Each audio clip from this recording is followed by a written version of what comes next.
Un petit bout de tissu peut faire naître bien des choses. Une jupe, par exemple, peut faire briller les yeux, poindre le désir ou faire surgir des revendications.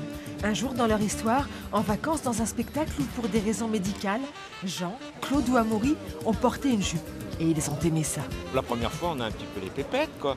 Quelle image les gens perçoivent de moi. Je suis une grande folle, une machin. Enfin bref, un travelot, tous les trucs qui peuvent se balader dans l'esprit quand on pense homme en jupe. On dit homme qui veulent s'habiller en femme. Je porte une jupe, mais je ne m'habille pas en femme. Dans l'histoire, dans d'autres pays du monde, les hommes ont porté et portent encore des jupes, même si ici la chose est taboue. Les femmes ont eu le courage de porter le pantalon, alors qu'il y a encore une loi qui leur interdit, quoi.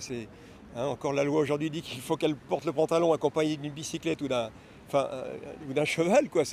On est dans le ridicule. Et nous, hommes, on ne nous interdit pas à la jupe. Et pourtant, on s'auto-censure et on se l'interdit nous-mêmes. S'il ne se fait pas de soulever les jupes, elles, soulèvent bien des questions, sur l'égalité des sexes notamment. Les femmes ont encore aux alentours de un peu moins de 20% d'écart de salaire à poste égal pour des raisons différentes. Peut-on parler de garde-robe pour les hommes? Si tel est le cas, elle est étriquée comme notre société dans laquelle l'homme devrait être performant, insensible. C'est bien dommage. Ah ben moi je trouve ce monsieur très stylisé, avec très digne, très beau. La jupe courte, le mollet est plus élégant que la jupe. Quant au poil, il ne me hérisse pas. Un petit bout de tissu peut faire naître le débat et qui sait peut-être de grands émois.